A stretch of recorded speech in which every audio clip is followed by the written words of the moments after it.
Top. Donc nous avons le grand plaisir d'avoir parmi nous ce soir le Rav Dre, qui va nous parler de l'interprétation des rêves. Et donc sans plus tarder, je lui laisse la parole. Merci. Bien, bonsoir tout le monde, merci aux organisateurs, en particulier donc le président M. Fetaya et M. Ben Simon. Je ne connais pas les autres personnes, mais en tout cas merci de votre invitation. Alors on va essayer de réfléchir ce soir sur les rêves et on va procéder de la façon suivante. Vous avez eu donc tout le monde, toutes et tous, deux documents. Le premier s'appelle Référence des rêves dans la Genèse, dans lequel j'ai marqué dans une traduction qui vaut ce qu'elle vaut, les principaux versets qui traitent des rêves, et évidemment c'est tout axé, non pas sur l'échelle de Yaakov, ce qui est le premier rêve qui est mentionné dans la Torah, mais j'ai tout concentré sur Yosef. Donc Yosef, avec ce qui va passer pour lui, pour le maître panetier, le maître chanson, les rêves de Pharaon, ainsi de suite. On ne va pas les analyser un après l'autre, on va juste les mentionner, poser quelques questions par rapport à ces rêves. Et ensuite, deuxième étape, une fois qu'on aura un petit peu la matière première de la Torah, on essaiera de faire un petit détour par le Talmud. Alors, c'est une page du Talmud, la page numéro 55. Les Tunisiens dans la salle s'en rappelleront en tout cas, si toutefois l'exposé n'est pas suffisamment marquant. Donc, dans cette page 55 du traité de Brachot, alors il y a à peu près plus qu'un daf et demi, donc une page, il y a 3 folios, qui parle en long, en large, en travers. Alors, on ne peut pas étudier tout le texte. J'ai fait une sorte de sélection des grands moments, on va dire, de cette Gemara. C'est extrêmement limitatif. Mais en tout cas, je vous ai donc mentionné ici, dans la deuxième partie de ce document, les 4 citations essentielles qui parlent des rêves. À partir de ces citations, on essaiera de réfléchir. Il y a donc 4 théorèmes qui parlent des rêves. On essaiera de réfléchir et à partir donc de cette grille de lecture, on pourra remonter à la source, comprendre ce qui s'est passé chez Yosef et évidemment comprendre à notre niveau ce qui se passe dans ce monde des rêves, dans ce monde donc totalement onirique. Voilà un petit peu donc le plan de l'exposé. Et vous avez donc dans le deuxième document ce que je vais dire en les grandes têtes de chapitre de ce qu'on va évoquer. Donc ça permet de suivre un petit peu ce qui se passe. Alors, comme je voulais préciser, on va reprendre à partir de la matière première des rêves. Ce sont donc les rêves qui nous intéressent aujourd'hui, ce sont les fameux rêves de Yosef lorsqu'il avait l'âge de 17 ans. Il est âgé de 17 ans, il y a tout un contexte au préalable, c'est l'enfant un petit peu chéri de son papa, qui ben disait Kounim ou, et là-bas les Rashi amènent 3 traductions, c'est quoi l'enfant chéri? Soit c'est parce qu'en fait c'est le petit dernier, mais c'est pas vraiment le petit dernier puisque Binyamin existait déjà. Alors on va dire que c'est l'enfant sur lequel Yaakov a projeté un petit peu tout son héritage, puisqu'il a donné à son fils toute sa chorma, toute sa sagesse, tout ce qu'il a pu apprendre. Pendant 14 ans chez Shamé Ever, il a transmis de façon directe à son fils Yosef, donc c'est un petit peu le fils sage de la famille. Et il est tellement proche de son fils Yosef, enfant de la bien-aimée Rachel, qu'il va lui donner, en plus que ses frères, une fameuse tunique, cette tunique sur laquelle tout va se cristalliser en termes de haine de la part des frères. Ça, c'est un petit peu le contexte. Et voilà que pour ajouter un petit peu de l'huile sur le feu, Yosef fait 2 rêves. Il rêve d'abord, donc je vais le lire ici en français. Nous composions des gerbes dans le champ. Soudain, ma gerbe se dressa et elle resta debout. Et les vôtres se rangèrent alentour et s'inclinèrent devant la mienne. Donc, premier rêve, il rêve donc de gerbes de blé dans le champ qu'il ramasse avec ses frères. Et puis d'un coup, tout se passe comme si les gerbes ramassées par ses frères viennent se prosterner devant Yosef. Premier rêve qu'il fait, qu'il raconte à ses frères, et évidemment, vous pouvez imaginer que ça va ajouter de l'huile sur le feu. Deuxième rêve, dans le chapitre 37, il eut encore un autre songe, et le raconta à ses frères en disant « J'ai fait encore un songe, où j'ai vu le soleil, la lune et 11 étoiles se prosterner devant moi. » Donc, encore un même type de scénario avec des éléments différents. Ça a commencé par des gerbes, et ça finit par des étoiles, lune et soleil, qui viennent toutes, encore une fois, se prosterner devant Yosef. C'est le point commun des 2 rêves. Il a l'idée malencontreuse de raconter ses rêves à ses frères, et ça ne fait que enflammer le débat, qui va donc pousser les frères à décider un complot contre lui. Le texte qui suit dit la chose suivante, juste après, ils se dirent l'un à l'autre, « Voici venir l'homme au songe, Baal Chalomot, voilà un peu l'homme des songes, sous-entendu, il nous énerve un peu trop celui-là. » Et non seulement il a récupéré le pactole de papa, la Chochma, l'habit, oui, la tunique, un blouson en plus que ses frères, et en plus, il se permet d'avoir des volontés, des velléités hégémoniques. Il se voit finalement régner sur la famille. Il y a d'abord un signe de prosternation, des gerbes de blé, puis après il va encore plus loin, puisque ces 11 étoiles, qui sont ses 11 frères, auxquels on ajoute la lune et le soleil, c'est son père et sa mère, bref, il y a une sorte de crime de lèse-majesté qui est proféré ici par Yosef, et qui mérite une punition, une sanction. Donc il décide, alors évidemment, première étape, de le tuer, après intervention de Réhouven, intervention de Yehuda, on va le sauver, bref, à partir de ce moment-là commence la véritable descente aux enfers de Yosef. Cette descente aux enfers commence donc par ce débat, on le tue pas, on le sauve, on finit par le jeter dans un puits qui est censé être un puits vide, mais à bord, Rek en Bomaïm, le puits était vide, il n'a pas d'eau. Demande Rachid pourquoi cette redondance. S'il est vide, c'est qu'il n'y a pas d'eau, ouais, donc c'est blanc bonnet, bonnet blanc. Réponse de Rachid, non. Il est vide d'eau, mais plein d'autres choses, de scorpions, de serpents, ambiance Indiana Jones. Et Yosef, donc, est plongé là-dedans, il risque sa mort, il est sauvé, ramené par tantôt une caravane de Midianim, tantôt une caravane de Ishmaélim, bref, une sorte de Gilgoul comme ça, de caravane en caravane. Il finit par débarquer dans la maison de Potiphar, il travaille là-bas en tant qu'esclave, il prend petit à petit du galon, il est mutzlach, il est réussi, il a beaucoup de réussite, et puis il a tellement de réussite que Potiphar lui donne une sorte de blanc-seing sur la maison, il peut régner, il décide tout ce qui se passe sur la maison. Voilà que la femme de Potiphar commence petit à petit, au bout d'1 an, à tomber follement amoureuse de Yosef, elle essaie de le faire craquer. Yosef ne craque pas, il se débat, et voilà que, au moment où il se débat, elle décide de l'accuser pour tentative de viol. Alors voilà que notre Yosef, qui a été vendu par ses frères, précipité dans des caravanes de marchands, esclave dans une maison, résiste à la grande tentation, dit le Midrash, que la femme de Potiphar était très belle, et qui plus est, elle essayait, le Midrash dit, chaque journée, chaque jour, elle changeait 3 fois de tenue. Ouais, Shacharit, Milchayarvit, et donc il avait en permanence une sorte de goutte après goutte, une sédimentation de cette tentation. Il a réussi à résister, Yosef Hatzadik, contre toute attente, et il se retrouve donc, qui plus est après sa résistance, accusé de tentative de viol. On le jette en prison dans un bord, encore une fois dans un puits, et dans cette prison, il s'appelle, donc c'est intéressant, on l'appelle le Ivri. Il y a 3 personnages dans tout le Tanakh qui s'appellent l'Hébreu. Il y a évidemment le premier, le père des Hébreux, c'est Abraham, très bien. Le deuxième qui est mentionné, qui est Ivri, vous savez c'est qui? C'est justement Yosef. Nahar Ivri, un jeune, Nahar Evad Ivri, un jeune serviteur esclave Ivri. Et le troisième dans le canon biblique, vous savez c'est lequel? Moshe à Ivri, effectivement, la mère, il a une 4e dans le Nar. Yona, il s'appelle le Ivri. Yona, il est hébreu. Et pourquoi? Quel est le lien qui vient de lier donc, ces 4 personnages? C'est que ce sont tous des personnages qui sont capables d'aller à rebours de la société. C'est-à-dire, Abraham, il va à rebours de la société au niveau de l'idolâtrie, mais ce qu'il y a de rebours de la société, c'est Yosef, c'est le suivant. C'est qu'il se trouve en tôle, auprès de Tolar, et puis chacun a fait des bêtises. Il y en a un qui n'a pas respecté l'horaire du pharaon, bref, chacun a une bonne raison d'être en tôle. Et puis on lui demande, toi, pourquoi tu es en tôle? Ouais, qu'est-ce qui s'est passé? Trafic de drogue, ouais. Il dit non, moi, en fait, avec une femme très belle. Ah, et donc t'as... Non, non, pas du tout, j'ai résisté. C'est comment ça t'as résisté? Une femme qui te fait une tentation aussi belle et tu résistes, mais t'es un fou. Il dit, ben oui, voilà, je suis fou. Je s'appelle un hébreu. C'est quelqu'un qui va à rebours, ça veut dire qu'il est contre-logique. Voilà un petit peu donc le passage de Yosef. Alors, la descente aux enfers n'est pas finie. Après, donc il avait 17 ans quand il est arrivé. Il a mis 1 an à atterrir il est resté pendant 1 an, excusez-moi, chez Potiphar. Au bout d'1 an, il va en tôle pendant 10 ans. Et puis, au bout de 10 ans de tôle, Yosef, donc on peut imaginer à quel point tous ses rêves de jeunesse se sont évaporés. Alors, voilà qu'il ne rêve plus, mais les rêves viennent tels lui. C'est la référence numéro 4 que j'ai marquée ici. Le maître échanson et le maître panetier, tout le monde connaît l'histoire. Chacun fait un rêve, il ne comprend pas ce qui se passe. Yosef les interprète. Il dit à l'un, tu vas mourir, à l'autre, tu seras réhabilité. Et une fois qu'il dit à l'autre, tu seras réhabilité, alors il dit la chose suivante, il rajoute quelque chose qui ne fait pas partie du rêve et qui est le point d'interrogation qu'il faut poser.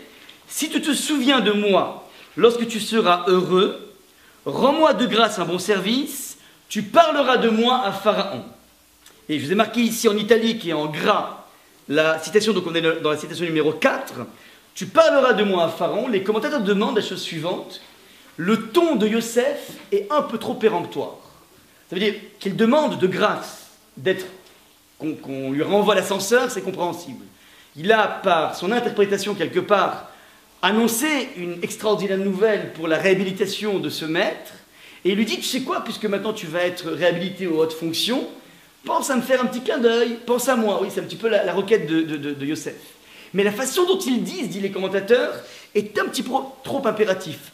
Tu parleras de moi à Pharaon, tout se passe comme s'il était en train d'ordonner à la personne, et c'est un petit peu en décalage compte tenu de sa position. Il n'est pas en position pour pouvoir imposer quoi que ce soit, il est encore un tolard, il est encore dans cette prison, et on n'arrive pas très bien à saisir d'où provient cette insistance de la part de Yosef. Est-ce qu'on est clair jusque-là? Oui, est-ce que jusque-là tout est clair? Je continue le fil des rêves. Voilà qu'il reste, donc ça fait 10 ans qu'il est en tôle, il interprète les rêves, et puis ce maître en question ne se rappelle pas de Yosef, ce n'est qu'au détour du rêve de Pharaon, qui est agité par son rêve, il ne sait pas quoi faire avec ses rêves. Alors il s'adresse à ses mages, aux personnes qui étaient compétentes, les interprètes de rêves.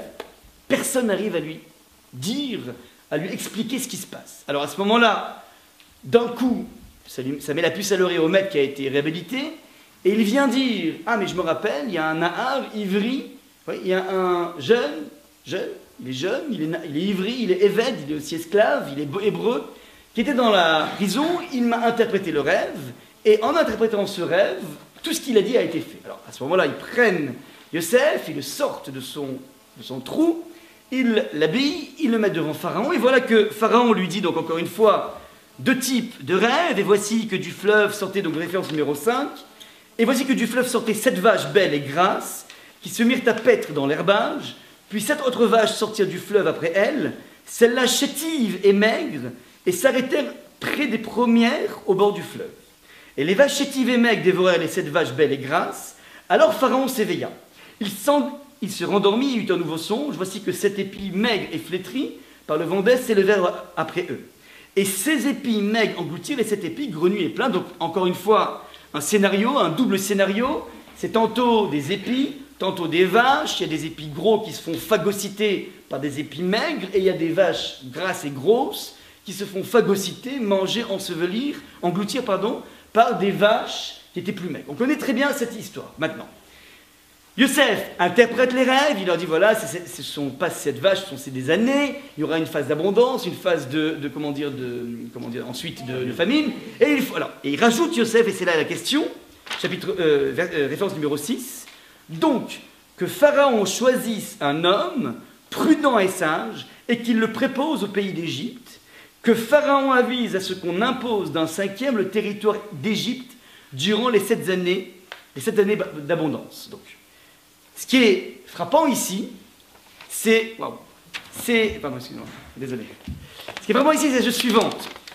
On a sorti un esclave de son trou. On lui reconnaît des pouvoirs de marabout. On lui dit maintenant, tu as un pouvoir de marabout, tu vas nous interpréter ton rêve. A priori, il ne devrait pas du tout dépasser le cadre pour lequel on l'a appelé. Or là, il y a une sorte, encore une fois, de dépassement de ce qu'on attend de Yosef, c'est qu'il est un petit peu en train de se positionner. On dirait que Yosef a envie de prendre le marché. Ça veut dire, il a interprété le rêve, bravo, donc a priori, il devrait revenir dans ses appartements, ou bien être récompensé par Pharaon, et il prend un petit peu les devants, stratégie de perforation du marché, on prend un créneau, il est devant le roi, il dit, tu sais quoi? Si c'est comme ça, t'as qu'à prendre un bonhomme qui va gérer tout ça, qui va remplir le maximum dans les granges, bref. Et cette stratégie de positionnement est excellente dans le business, ouais, c'est comme ça qu'il faut faire, mais devant un roi, c'est extrêmement dangereux. Ça s'appelle, dans le jargon des rois, ça s'appelle le crime de lèse-majesté. On ne t'a pas demandé ton avis. On te demande d'interpréter un rêve, on ne te demande pas de nous dire quelle va être la stratégie à faire par rapport à ça. Pharaon est suffisamment intelligent, il a suffisamment de ministres des Finances à ses côtés pour ne pas avoir recours à un simple prisonnier qui est accusé de viol. Bref, c'est quoi? D'où provient et c'est un risque énorme que prend Yosef. Il prend les devants et ça peut coûter très cher à Yosef. Ce qui est incroyable, c'est que Pharaon dit écoute, pourquoi pas, why not? Toi tu es là, tu vas être le ministre, donc s'il y a quelque chose, un revirement de situation incroyable, on aurait dû s'attendre en lisant les versets à ce que le pharaon s'énerve en lui disant « Mais qui es-tu, gringalet? De quel droit tu te permets de pénétrer ici un domaine qui ne t'appartient pas ?» Eh bien non, contre toute attente, Yosef arrive à être érigé à cette position incroyable. Voilà un petit peu donc les points qui sont marqués ici. Donc je répète, on a dit jusque-là juste que Yosef à 17 ans a fait des rêves, qu'après 17 ans il arrête de rêver, mais de façon incroyable, les rêves viennent à lui. Premier épisode, au bout de 10 ans de prison, il y a des rêves qui viennent à lui, qu'il interprète, il ne les rêve pas mais il les interprète. Deuxième épisode, des rêves de Pharaon qui aussi le mettent dans une position d'interprète. Il va les interpréter et ça va être banco, il va trouver la bonne solution, il va être érigé et puis finalement, ses rêves de jeunesse vont être réhabilités, vont être vécus puisque effectivement ses frères vont se procéder devant lui, pratiquement, peut-être pas sa mère mais en tout cas son père à un moment va se procéder devant lui. Sous-entendu, tout ce qu'il a pu rêver dans son enfance va remonter à la surface et va être effectivement une sorte de prémonition qu'il avait eu à l'âge de 17 ans qui va être mis en place à ce moment-là. Alors voilà, ça c'est ce qu'on a, ce sont les rêves qu'on a, c'est la matière première avec laquelle on va essayer de travailler. Et pour bien comprendre et déceler ce qui se passe ici, alors on va essayer de s'inspirer, donc comme je vous l'ai dit en introduction, des 4 phrases essentielles du Talmud qui parlent donc de l'interprétation des rêves. Alors, je les ai marquées ici en hébreu, enfin en araméen, c'est en caractère gros à la fin de la page. Je traduis directement, c'est pas long, ne vous inquiétez pas. Première citation donc dans le traité de Brachot, page 55, traité du Talmud.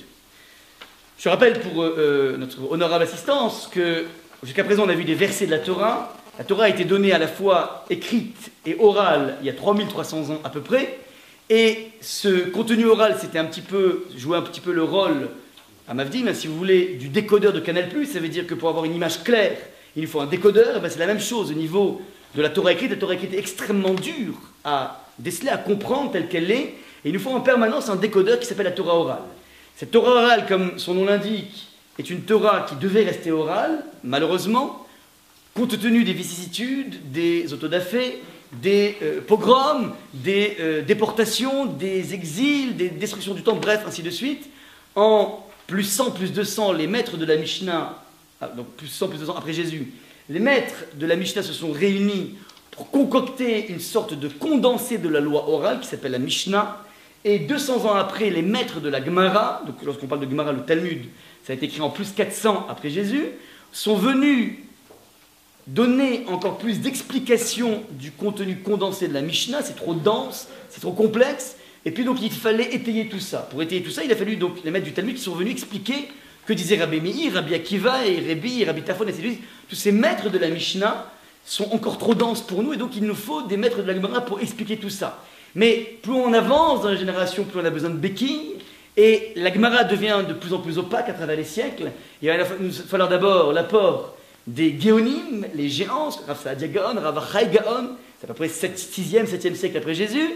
Et après, c'est pas suffisant, puisqu'il nous faut ensuite les Rishonim, de 1000 à 1500, Rashi, Tosfot, Rambam, Nachmanide, Rabbeinu Bechai, tous ces maîtres vont venir expliquer les phrases du Talmud qui elles-mêmes sont un commentaire de la Mishnah, qui elle-même est un commentaire du verset. Donc on a en fait à la base un verset qui est le haut de la pyramide et qui va par couches successives de commentaires être expliqué, élucidé. Et nous lorsqu'on aborde un texte, eh bien, finalement on regarde d'abord le texte de la Torah, il est trop opaque, donc on voit ce que veut la Torah. Alors on va chercher dans le Talmud, dans Rashi, dans Tosfot, dans les commentateurs, et puis, quand on a bien compris ce que dit le Talmud, boum, on peut reprendre l'ascenseur et remonter jusqu'au verset. Ce qu'on va essayer de faire ce soir, ensemble. Alors, le Talmud dit la chose suivante, Amar Afrizda, Kol Chalom Velo Tavat.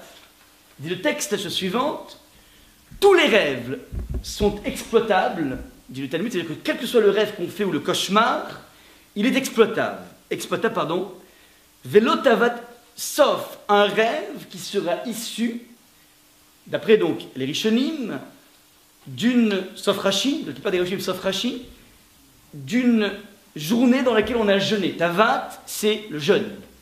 Ça veut dire, si aujourd'hui par exemple j'ai fait un jeûne, qu'il soit imposé ou pas, eh ben, le rêve que je vais faire à l'issue d'une journée de jeûne n'est pas exploitable.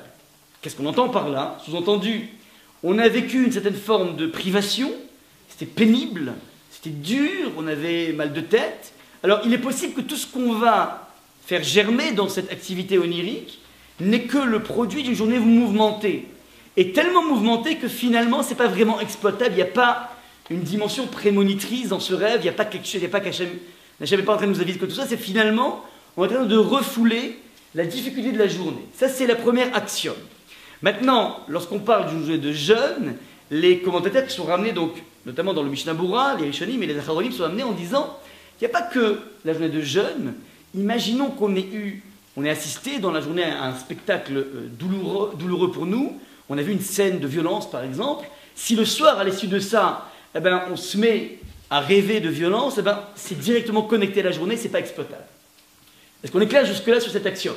Un deuxième exemple, si ce soir vous rêvez d'une grande piscine pleine d'huile, eh ben, il est possible que ce n'est pas forcément lié à un rêve annonciateur de richesse, comme on dit dans Asher. Vous savez qu'Asher, il a été béni par Yaakov en disant que toi, tu auras un territoire qui sera regorgera d'huile, surtout tu seras très riche. Ouais, ben, on pourrait dire peut-être que c'est un rêve annonciateur de richesse, ou bien on peut dire que la daf était particulièrement huileuse, et donc cette huile qui est venue s'installer de façon très forte avant notre sieste a fait que finalement le soir, on rêve d'huile. Donc en fait, c'est un petit peu ça l'idée. Ce qui s'est passé dans la journée, ben, peut-être, c'est ça qui est venu imprimer le scénario de ton film que tu t'es fait pendant la nuit. Voilà. Donc ça, c'est un petit peu l'idée qui est marquée dans la première référence du Talmud, c'est donc le page 55 en bas. Je continue. Vamar Afrizda, je continue, dit la chose suivante. Chalma delo mifshar, un rêve qui n'est pas explicité, qui n'est pas expliqué, qui est igreta delo mikria. C'est comme une lettre qui n'est pas lue. Donc, deuxième étape, dit le texte du Talmud, tout rêve, c'est une sorte de lettre qui nous a été envoyée, et si on ne prend pas le soin de l'expliquer, de la commenter, c'est comme si on nous avait envoyé une lettre qu'on refuse d'ouvrir. Donc, deuxième élément intéressant ici, on aurait pu penser que le rêve est une production personnelle, purement personnelle, et vient dire le Talmud, non, ne crois pas. Hachem est dans la partie. Oui, on a pu très bien imaginer que le monde du rêve est un monde qui est sécrété par nous-mêmes. C'est possible de penser, savoir cette idée. Et vient dire le Talmud, non, ne crois pas. Il y a une sorte de lettre qui est adressée, alors a priori par Akadosh Baruch Hu, une lettre qui nous est envoyée par Akadosh Baruch Hu, et tu peux la traiter de plusieurs façons. Soit tu ne l'ouvres pas, et donc ce sera une certaine forme de refus d'écouter ce que Hachem a envie de te dire, ou bien tu veux l'ouvrir, tu l'ouvres et tu vas la lire. Alors c'est quoi la lire? C'est essayer de commenter ce que ça veut dire, parce qu'on sait très bien qu'il y a des rêves qui sont clairs, puis il y a des rêves qui sont extrêmement complexes, des images, on comprend pas ce qui se passe, donc on va devoir faire forcément appel à le rôle de l'interprète, de l'interprétation. Donc c'est un petit peu ça, la deuxième citation. Est-ce qu'on est clair jusque-là? N'hésitez pas à poser des questions, j'aime bien l'impératif, donc n'hésitez pas, c'est pas... S'il y a quelque chose qui n'est pas clair, Maintenant, je continue, oui? C'est bon? Je continue. Amar Rabbi Zeira. Ça, c'est la phrase la plus étonnante du Talmud. Kol alan shivayamim belochalom mikrara. Je traduis. Toute personne qui va dormir 7 jours sans faire de rêve s'appelle quelqu'un de mauvais. Passer une tranche de vie de 7 jours sans avoir flirté avec ce monde des rêves, eh ben, dit le Talmud, s'appelle quelqu'un de mauvais. Alors je vous écoute, quelles sont vos réactions? Ça se contrôle pas. Très bonne question, d'abord, ça ne se contrôle pas. On n'appuie pas sur un bouton pour rêver. Ouais, il y a des comprimés pour dormir, il y a des comprimés aussi pour se réveiller, mais j'ai jamais vu dans les pharmacies des comprimés pour rêver. Ouais. À part, évidemment, le LSD, Lucy in the Sky with Diamond, mais ça, ce sont des rêves un petit peu dangereux, ouais, il faudrait peut-être plutôt éviter. Donc en fait, a priori, c'est quoi ce que veut dire ce Talmud? Ouais, tout se passe comme s'il y a une punition. Ouais, si t'as pas rêvé pendant 7 jours, enfin, au moins une fois pendant 7 jours, bah, t'es quelqu'un de mauvais. Alors comment on fait, nous? Ça veut dire, on va essayer de sécréter le rêve, ouais, ça fait 6 jours que j'ai pas rêvé, comment je fais? Je vais provoquer la geste, comment on fait? Ouais. C'est extrêmement bizarre cette phrase du Talmud. Ensuite, est-ce qu'il y a d'autres questions? Oui. Par rapport à ce que vous avez dit tout à l'heure, si on considère que c'est un message, oui, c'est qu'on n'a pas voulu donner le message, donc ça ne dépend pas de nous, donc il y a une signification. Alors, très bonne remarque, ça veut dire que si je dis que c'est... Tout à fait. Il faut 2 caméras la prochaine fois, c'est dommage. Pas grave. Non, la question est la suivante. Si on parle du principe du premier axiome, du deuxième axiome, qui dit que un rêve, c'est finalement une lettre qui est envoyée par Hachem, sauf les lettres qu'on aura écrites nous-mêmes dans la journée parce qu'on a fait un jeûne ou je ne sais quoi, mais en tout cas, après oui, c'est une lettre qui est envoyée par Hachem. Donc effectivement, celui qui ne rêve pas pendant 7 jours, sous-entendu, eh ben, Hachem n'a pas envoyé de lettre. Sous-entendu, eh ben, effectivement, il faut se poser des questions. Ouais, ça veut dire quelque part, Hachem ne lui permet pas d'avoir cette activité. Alors, Rav Dessler rentre dans cette piste en disant, une lettre est une interpellation, si tu n'as pas été interpellé par Hachem, ne sois pas tellement content de ça. Ouais, ça veut dire qu'il t'a peut-être un peu oublié, c'est un peu dommage. Mais il n'en demeure pas moins que, bon, alors d'accord, très bien, alors, ça veut dire que je fais partie, entre guillemets, des personnes qui n'ont pas été consultées par Hachem, alors qu'est-ce que je peux faire? Qu'est-ce qu'on oublie? Alors, autre chose. Ce que dit le Talmud, c'est, si je sais que j'ai rêvé, je ne sais pas ce que j'ai rêvé, il n'y a pas de problème. Mais au moins, il faut avoir une certitude d'avoir rêvé. Maintenant, une personne qui dit, ben, je ne sais pas moi, dans les 7 jours qui précèdent, je ne sais pas, j'ai du mal à me rappeler ce qui s'est passé il y a 3 jours, je n'ai pas souvenir, ah, monsieur le rabbin, quoi, je suis mauvais. Ouais. Alors, ça c'est un peu délicat, hein, ça veut dire, ça c'est bon, une question de fond. Deuxième chose, la question qu'il faut se poser aussi, c'est pourquoi 7 jours? D'où ce rave nous pond ce 7 jours? Pourquoi pas 3 jours? Pardon? Alors, la création du monde, c'est joli, mais ça veut dire, et pourquoi pas 50 jours? Comme le Yovel? Ouais, ou pourquoi pas 40 ans, comme la traversée du désert? Pardon? Ça fait partie de l'âme, le rêve, donc ça... Oui, fait partie de l'âme. 100% c'est partie de là, mais pourquoi spécialement lié à la création du monde? C'est-à-dire, vous savez, les rabbins, quand ils veulent des chiffres, ils s'en sortent toujours. Ouais. Il y aurait marqué 8, je vous aurais dit c'est le jour de la Mila. Il y aurait marqué 9, Tesha Yacheleda, bah oui, c'est les 9 mois de la comment dire, pour la grossesse. Oui, finalement on accouche qu'un rêve. Donc on aurait pu toujours, entre guillemets, magouiller. Donc d'où provient ce 7? C'est ça qui est assez intriguant. Pourquoi 7 et pas 8, et pas 9, et pas 10, et pas 15, et pas 20, et pas 2? Oui, 12.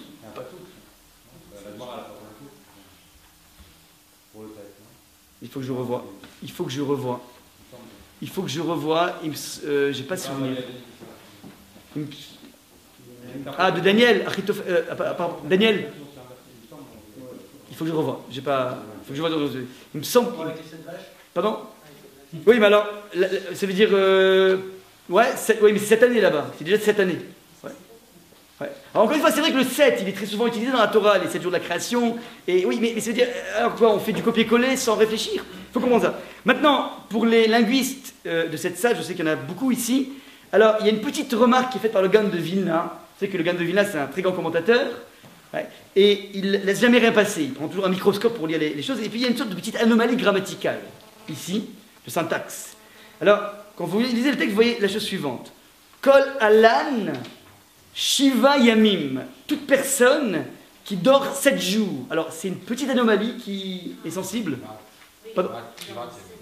Pardon? Oui. C'est les notes, non? Shiva. Non, Shiva, lorsque c'est composé, non, mais il y a autre chose, pardon? Les notes. Les notes, très bien, merci Nati. Nati dit, mais normalement, on ne dort pas le jour, on dort la nuit. Ouais, c'est pas de sieste. Donc on aurait dû marquer Kolalan Shiva et Lelot. Toute personne qui dort cette nuit, sans rêver, s'appelle quelqu'un de mauvais. Pourquoi il y a marqué jour? Alors vous allez me dire, c'est pas grave, parce que dans la Torah, le Yom indique le 24 heures. C'est pas la journée, c'est Yom. Donc on peut s'en sortir, mais le Gaon de Vilna n'aime pas ça. Il dit non, s'il y a Yom, il y a quelque chose qui est à exploiter ici, Yamim. Bon. Je continue donc dans les questions par rapport à ce texte. Il y a marqué, donc la personne qui n'aura pas rêvé pendant ces 7 jours s'appelle Ra. Il n'y a pas marqué Racha. Racha, c'est un vilain. Et Ra, c'est quelqu'un de mauvais. Quelle est la nuance entre un vilain et quelqu'un de mauvais? Donc il faut essayer de voir qu'est-ce qu'on entend par là. Juste une petite remarque. C'est pas Racha, c'est Ra. Voilà, on laisse pour l'instant les questions en suspens. Vous essayez de bien les garder au congélateur. On va rapidement répondre. Mais ce sont des questions à poser sur ce thème. Et enfin, on finit donc par la dernière citation. Amar, Rabbi Yonatan, il dit la chose suivante. En marinlo le adam elam irure libo. On ne montre à un individu dans son rêve que les irure libo. Irure libo, en araméen, même en hébreu, ça veut dire irur en hébreu, sont les pensées. Libo, son cœur. Tout entendu. On ne montre à un individu dans son rêve, dans son cauchemar, exclusivement que les pensées de son cœur. Oui. Les pensées, ok, la pensée dans sa journée. Alors, de quelle pensée s'agit-il? On pense à des millions de choses dans la, comment dire, dans la journée. On pense à la liste des courses, on pense à des millions de choses, oui. Alors, le hirour, dans le vocable du Talmud, c'est ce qu'on pourrait appeler une pré-parole. Je m'explique. On peut avoir des pensées extrêmement diffuses dans sa tête, puis il y a un moment où on commence à organiser nos pensées.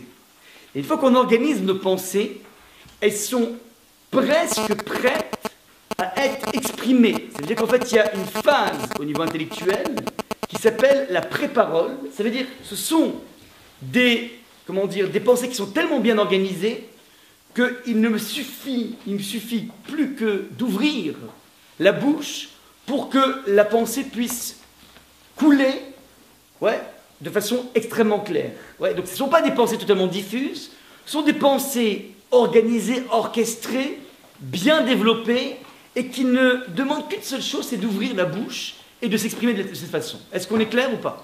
C'est ce que dit le Talmud. Donc, je répète, on ne montre à un individu exclusivement que les pensées de son cœur. Maintenant, je vous écoute. Qu'est-ce que ça évoque chez vous? Enfin, des réactions? Ça contredit. Ça contredit. Mais qui a dit ça? Très bien, je t'écoute. Ça contredit. Pourquoi ça contredit? Vas-y. Bah, l'autre dit que c'est un message du ciel. Alors, déjà, bonne remarque. Je pensais que c'était un message de Kadosh Baruch Hu. Donc, la question était la suivante. Ça contredit l'axiome numéro 2. Puisque l'axiome numéro 2 dit qu'en fait, un rêve est forcément une lettre envoyée par Hachem. Et si tu ne la lis pas, ben, quelque part, tu passes à côté d'un message. Donc, et là, on vient de dire que finalement, c'est sécrété totalement par nous-mêmes. Ça veut dire qu'on a eu des pensées dans la journée qui vont se retrouver dans le monde des rêves. Et donc, a priori, il y a une première contradiction. Deuxième Mais ça ne contredit pas la une. La une. Ah, pourquoi? Alors, justement, moi, je pensais... Pourquoi ça ne contredit pas la une? C'est fonction de ce qu'on a fait la journée. Si on a jeûné, si on a dit quelque chose, dans ce qu'on a dans le cœur. Donc, ça contredit. Non. Oui. C'est ce qui est passé la journée. On a jeûné. Mais, Et là, ça contredit. et qu'est-ce qu'on avait dit dans l'action numéro 1? On avait dit dans l'action numéro 1, ne peut pas être un rêve qui est issu d'une activité de la journée n'est pas exploitable.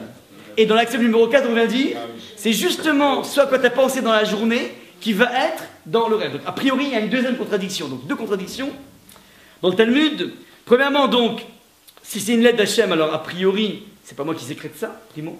Secondo, pourquoi on dit que finalement le rêve qui est lié en fait à une conjoncture de ce que j'ai vu dans la journée, de ce que j'ai fait, j'ai jeûné, eh ben, le rêve que tu feras à l'issue d'une journée pareille, inexploitable. En revanche, on vient te dire, c'est justement ce à quoi tu as pensé dans la journée qui remonte au niveau des rêves, donc a priori. Comment? Oui, mais ça veut dire, pourquoi c'est-à-dire, il y a une vraie contradiction ici. C'est l'exprime le rêve. Pardon? C'est l'exprime aussi. On a pensé dans la journée, ça l'exprime aussi. Oui, et on dit que c'est ça qu'on exploite. Et d'un côté, on dit qu'on ne peut pas l'exploiter. Alors qu'est-ce qu'on fait? Ouais. Alors, on ne va pas rester sur sur cette impasse. On va tout de suite répondre. Vous étiez sur la piste, je pense, madame. L'idée est la suivante. Il y a deux types de stimulation dans la journée. Il y a ce qu'on appelle une stimulation extérieure et intérieure. Je m'explique. Une stimulation extérieure, c'est que du présent, imaginons qu'on assiste, à un accident. On a été particulièrement choqué de voir un accident sur le périphérique. Ça a imprimé quelque chose, une image violente dans notre cerveau. Et le soir, on rêve, je ne sais pas, d'une mare de sang. Eh bien, on te dit, tu sais quoi? Tu as été tellement imprimé par ce que tu as vu dans la journée que finalement, ça s'est refoulé dans la nuit, pendant tes rêves. Et ça, c'est inexploitable. En revanche, il existe des pensées profondes qui ne sont pas forcément stimulées par un accident extérieur, quelque chose d'anormal, comme un jeûne ou je ne sais quoi, qui sont des pensées qui ont passé le stade de la pensée diffuse, qui sont arrivées, qui ont été érigées à une pensée presque organisée, qui était à deux doigts de s'exprimer et qui a été bloquée dans sa volonté d'expression parce qu'il y a certaines choses auxquelles on n'a pas envie de trop penser, qu'on a donc réenfoui dans notre sphère inconsciente et que durant l'activité de la nuit, et c'est à ce moment-là qu'on arrive à résoudre la question, on a nous-mêmes sécrété certaines pensées qui sont trop troublantes pour nous, trop engageantes, trop tabous, qu'on va revoir dans le monde du rêve, et c'est à ce moment-là où intervient Hachem, et vient d'une certaine façon nous donner une sorte de coup de pouce pour essayer de réexploiter les pensées qu'on a voulu taire durant notre activité consciente. Ça veut dire que Kadosh Baruch Hu vient nous pointer du doigt une émergence de notre activité inconsciente pour nous dire, peut-être que ce que tu as voulu refouler dans la journée parce que c'est trop dur, et on voit très souvent ça dans les types de relations qu'on peut avoir, ouais, il y a des relations très fortes qu'on peut tisser avec des individus qui sont proches de nous, comme nos parents, nos frères, nos sœurs, nos enfants, et puis des fois les conflits peuvent être extrêmement durs, et donc on finit par avoir un problème de communication par rapport à ça, et donc si on pense à un certain sujet qui nous blesse, alors on aura tendance à taire. Et maintenant, si on rêve de ce sujet, Alors, d'un coup, alors il y a deux façons comment dire, de réagir par rapport à ça. Vient dire le Talmud, tu pourrais occulter ça, mais sache que c'est une lettre. Une lettre qui est envoyée par Akadosh Baruch Hu pour t'inciter à venir t'approprier ces pensées, ces pré-paroles, et essayer d'investir ta réflexion là-dedans, parce que peut-être ici se loge une possibilité de nouvelle existence, de nouvelles réflexions, de nouvelles visions du monde. Est-ce qu'on est clair par rapport à cette résolution de la contradiction du Talmud? Oui? Est-ce qu'on est clair à partir de là? À partir de là, on peut donc facilement dire et exposer la chose suivante, c'est que fondamentalement, le rêve qui est donné par Akadosh Baruch Hu est une aide pour faire en fin de compte un rendez-vous avec nous-mêmes. Il y a une sorte de rendez-vous avec nous-mêmes qu'on évite de faire parce que c'est trop engageant, on préfère se dissoudre dans le tourbillon de la vie pour éviter de penser à nous-mêmes, et puis d'un coup, Akadosh Baruch Hu nous donne une sorte d'aide comme ça en disant, tu sais quoi, c'est dommage. Il y a un domaine que tu devrais investir qui est douloureux, qui n'est pas évident, mais ça vaut le coup parce que si tu te laisses pénétrer par ces pensées, eh ben, peut-être que tu vas réussir à, comment dire, solutionner pas mal de problèmes de ta vie. C'est un petit peu ça, donc l'idée sous-jacente qui est marquée ici dans le Talmud. À partir de là, on va remonter et essayer d'expliquer. Donc on a compris, si vous voulez, l'action numéro 1, si c'est quelque chose qui est totalement extérieur à moi, c'est inexploitable. Par contre, toute chose que j'ai pensée de façon profonde dans la journée et que j'ai voulu évacuer, il est fort possible que c'est ça qui va ressortir dans le rêve. Troisième chose, maintenant, ce qui nous reste à comprendre, c'est quoi cette idée à partir de laquelle une personne qui n'aurait pas d'activité de rêve pendant 7 jours s'appellerait mauvais. Alors, le Gaon de Vilna qui dort... Wow, désolé. Pardon. Excusez-moi. Ici. Kol Alan Shevayamim, merci. Kol Alan Shevayamim, toute personne qui dort 7 jours sans rêver s'appelle quelqu'un de mauvais.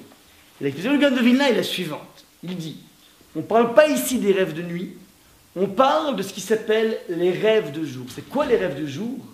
Il déduit ça de la façon suivante. Lorsque, on a posé la question tout à l'heure, pourquoi il y a 7 jours? Pourquoi pas 8 jours, 9 jours, 10 jours, 2 jours, 3 jours? Il dit la chose suivante. Lorsqu'on passe 7 jours dans sa vie, on rencontre forcément un Shabbat. On n'a pas de choix, mais tu es obligé de passer par un Shabbat. Vous commencez le samedi, eh ben, vous arrivez à samedi au bout de 7 jours. Si vous commencez le dimanche, quelle que soit la tranche de 7 jours, oui, eh ben, on rencontre toujours un Shabbat au milieu. Sous-entendu, une personne qui est passée par l'étape Shabbat et qui n'a pas sécrété un rêve, dit le Gaon de Vilna, s'appelle quelqu'un de mauvais. On n'a pas dit que c'est un vilain, mais c'est quelqu'un de mauvais. On va expliquer tout de suite pourquoi. Que donne le Shabbat à un individu à part une bonne daf et pas mal de choses sympathiques? Le principe du Shabbat est le suivant. Il est défini par un corpus de lois positives et interdites, un corpus donc de lois durant lesquelles un homme ne peut pas exprimer son génie créateur, c'est le principe des mélachot.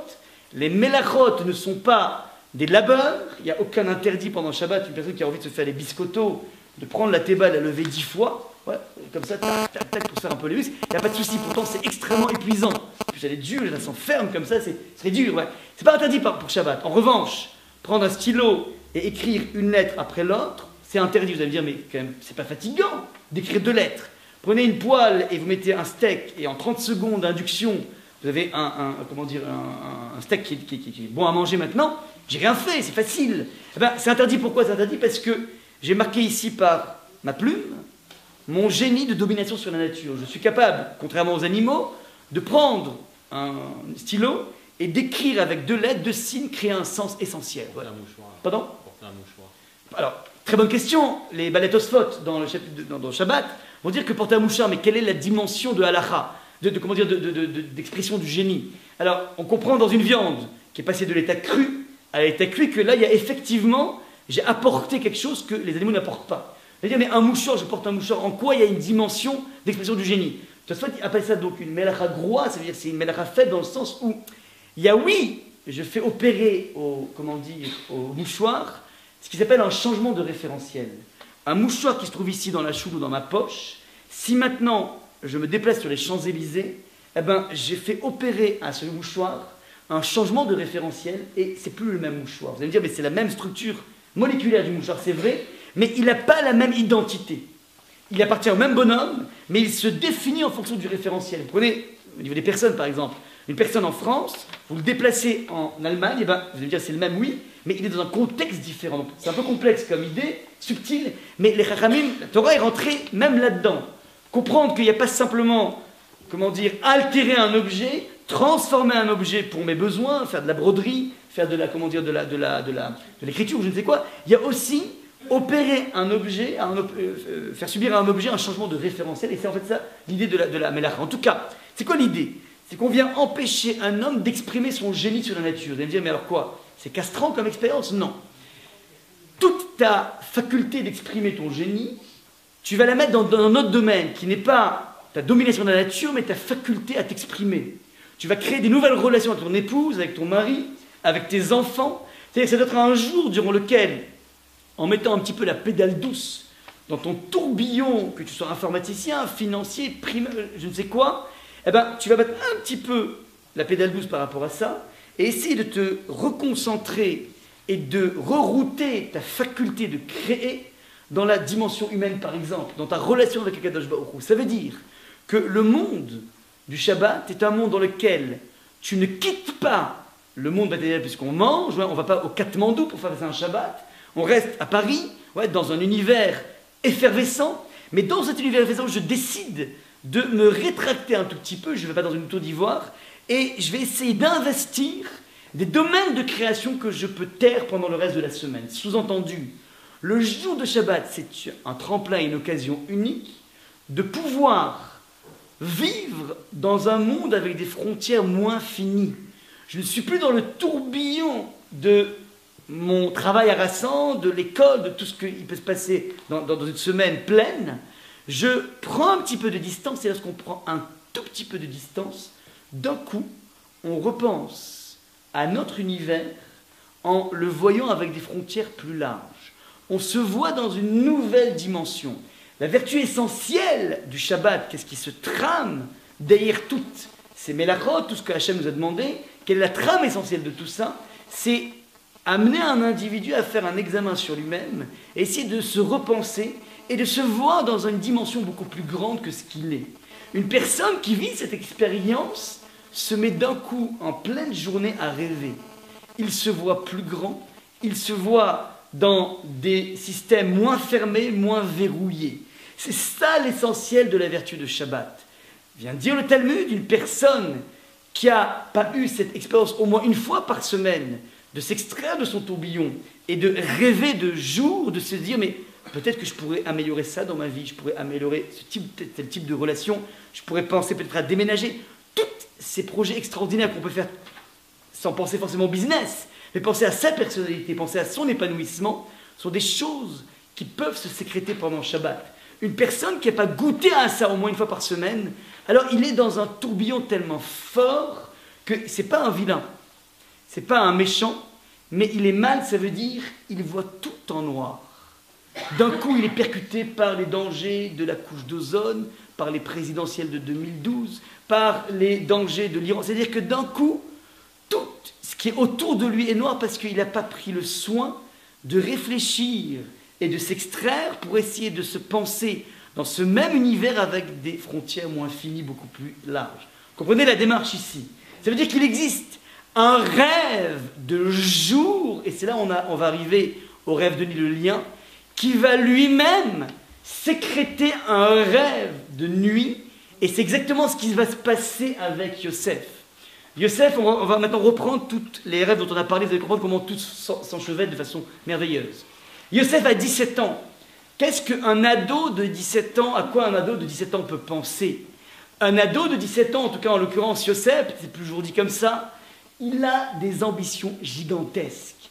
Il a deux types de rêves.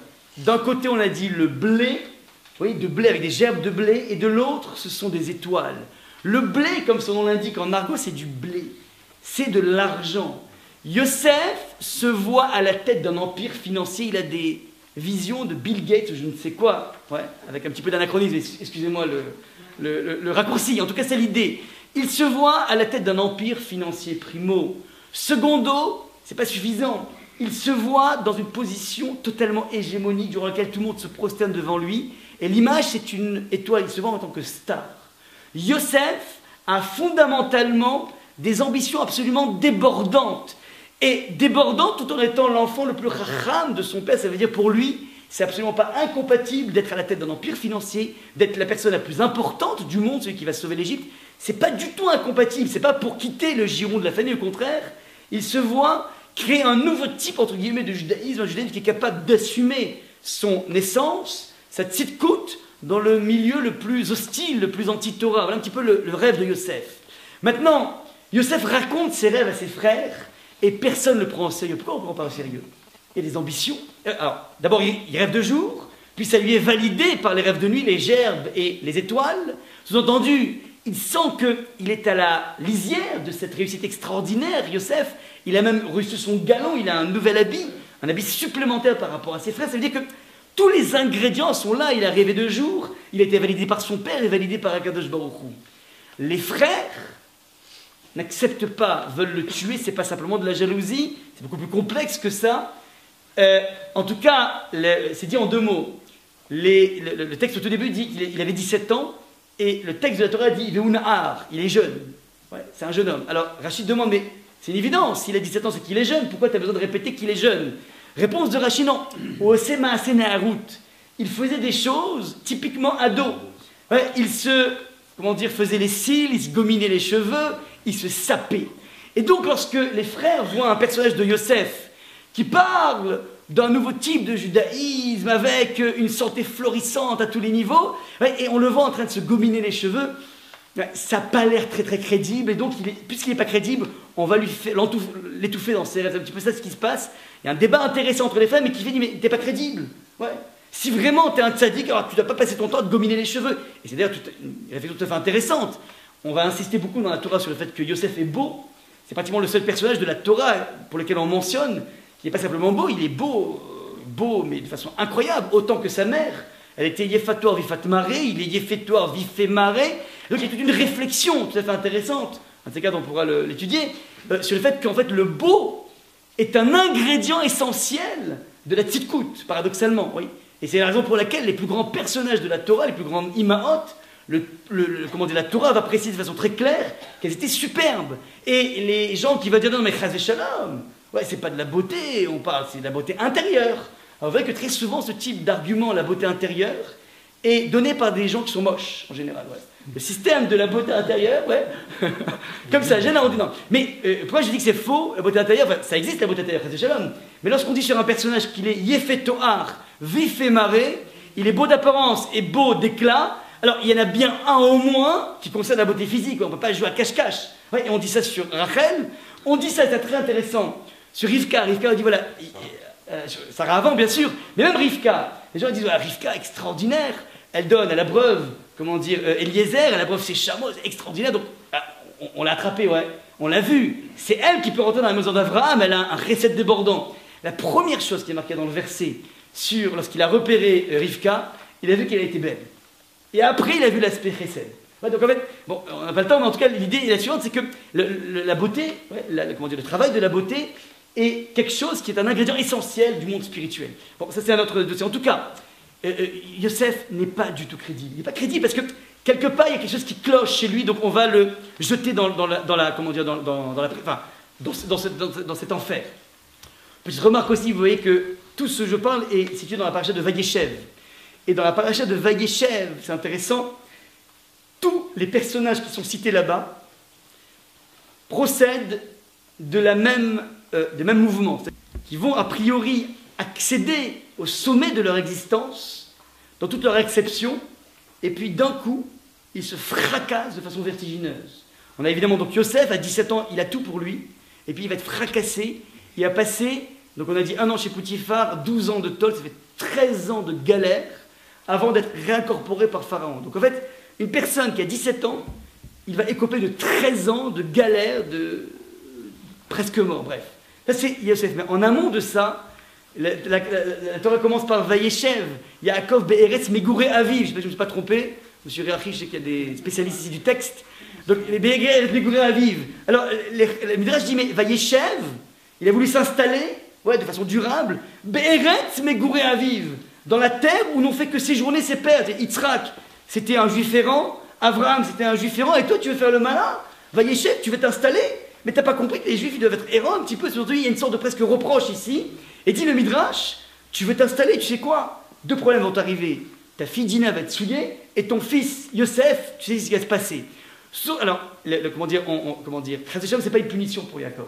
Ouais, il ne faut pas lire le Midrash de la façon suivante. Mon maître m'avait dit la chose suivante, il m'avait dit que l'idée sous-jacente ici dans ce Midrash, c'est ça. Yaakov, il est plus que centenaire à ce moment-là. Et puis, dans sa vie, il a tout réussi. Oui, il a réussi le combat avec Esav, avec Samaël, l'ange de Esav. Il a réussi à sortir des griffes de Lavan. Il était pris entre deux mâchoires, Esav d'un côté, Lavan de l'autre. Il a construit une famille parfaite. Il est plein de richesses. Ça veut dire qu'il a une santé insolente. Il a réussi. Et cet homme qui passait son temps à godiller et qu'on a tellement l'impression que Yaakov n'est pas la vérité, et pourtant c'est ça la vérité. Alors au bout d'un moment, Yaakov, il a envie que les hommes de vérité qui ont tellement combattu dans leur vie soient enfin réhabilités et qu'on puisse afficher le drapeau. Ouais, tu vois, dans ma vie, j'ai lutté pour la vérité, j'ai été banni, j'ai été spolié, j'ai été écrasé, mais finalement, tu vois, en fin de compte, je peux m'asseoir maintenant. Oui, j'ai la tête haute, je peux m'asseoir. C'est ça qu'il veut, Yaakov. C'est génial, c'est-à-dire, sous-entendu, c'est important que les gens se disent que le travail du tzaddik, c'est pas toujours une personne qui va devoir, être écrasée. Non, il n'y a pas que ça. Il y a une phase dans laquelle on peut passer par des moments difficiles, on peut manger de la vache enrasée, mais tôt ou tard, Akadosh Baruch Hu donne à un individu qui cherche le Hémet, une sérénité. Ouais, et c'est ça qu'il veut montrer, que ne croyez pas. Le combat du Hémet est difficile, mais il paye tôt ou tard. C'est un petit peu l'idée. Et ben voilà, Yaakov, au moment où il est, à ce moment d'apothéose, il a tout réussi dans sa vie. Parak, Dina, Yosef. Regardez comment c'est extraordinaire. On a Yaakov, on a Yosef, on a Réhouven. Réhouven, il est génial. Il sauve de la mort de Yosef. Il sauve de la mort. Malheureusement, il ne va pas jusqu'au bout. C'est-à-dire qu'il aurait pu le sauver totalement, et finalement, il se retrouve dans le puits, il a failli encore mourir. C'est-à-dire qu'il a sauvé de la mort directe, mais il n'a pas sauvé de la mort indirecte. Donc il était à deux doigts d'être le grand de la famille, il va être finalement tombé dans une chute, il va être un petit peu destitué par son père, bref. Yehuda s'interpose encore pour ne pas tuer Babetza, qu'est-ce qu'on a intérêt à tuer notre frère, bref. Yehuda est grandiose, malheureusement, il ne va pas jusqu'au bout, et à partir de ce moment-là, Yehuda commence aussi une descente aux enfers, relation avec une prostituée, bref, des choses qui sont assez bizarres dans l'histoire de Yehuda. Tamar aussi est extraordinaire. Tamar a orchestré le fait qu'à 2 reprises, elle s'est mariée avec une personne, le fils de Yehuda, et il est mort, encore une fois, et puis elle va provoquer la providence, et grâce à elle, le Mashiach va pouvoir naître. Ça veut dire que Tamar aurait dû naturellement être dans les mains du 3e fils de Yehuda, et finalement elle va échouer, et malgré cet échec, elle va réussir à provoquer la relation avec Yehuda. Et en quoi elle est extraordinaire? Parce qu'au moment où on se rend compte qu'elle a eu une sorte de rapport a priori adultérin, puisqu'elle a été interdite, alors elle dit à Yehuda de façon magnifique, elle dit « Akerna » reconnaît de grâce, elle laisse l'élégance à Yehuda de pouvoir décréter sur elle la mort. Elle est grandiose, Tamar. Et ce qui est extraordinaire, c'est que la femme de Poutifar est aussi grandiose, dit le Talmud.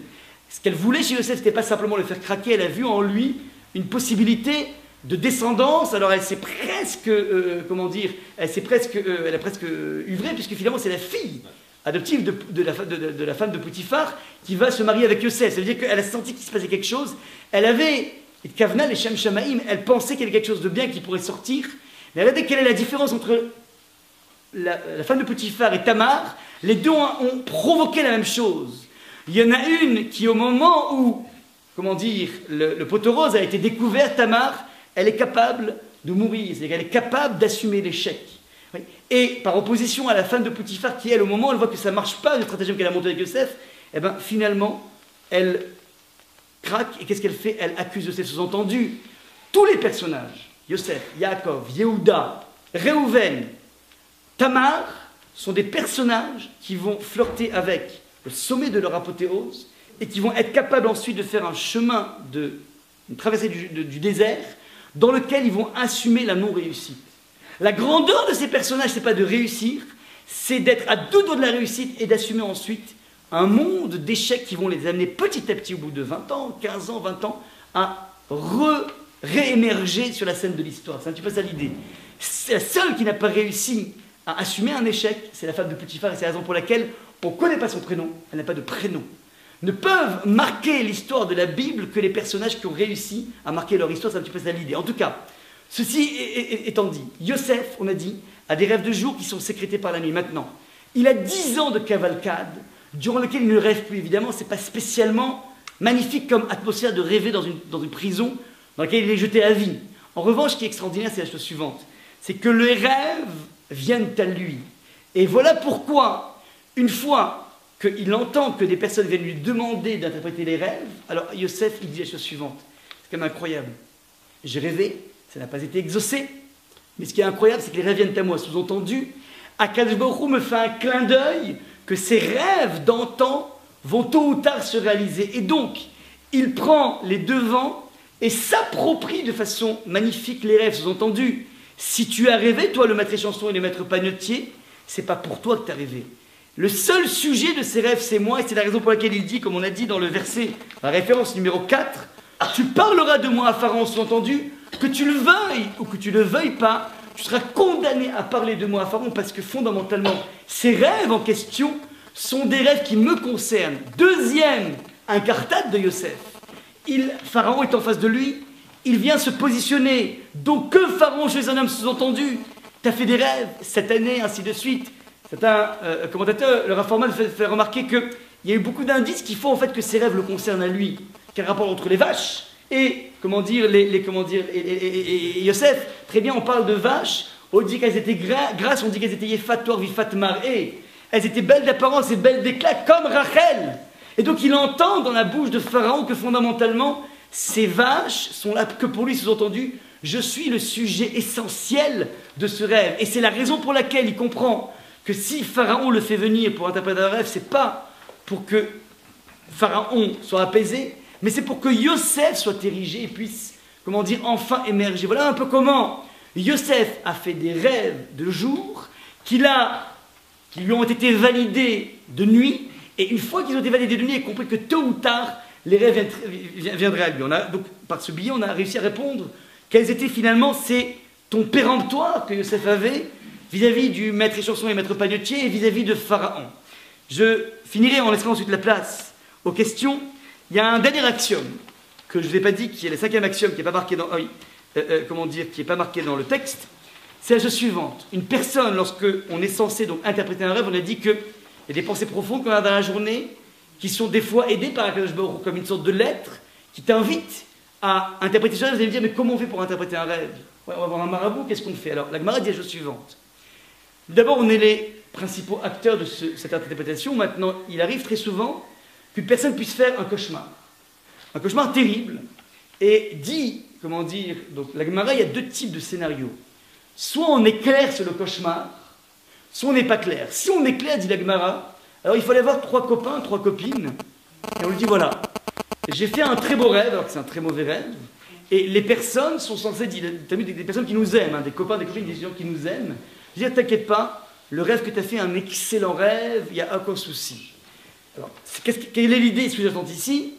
C'est la chose suivante. On a dit qu'un rêve est finalement donc quelque chose qui est donné par Akadosh Baruch Hu, une sorte de réveil, un réveil de nos pensées profondes, qui vient surgir dans ce monde des rêves.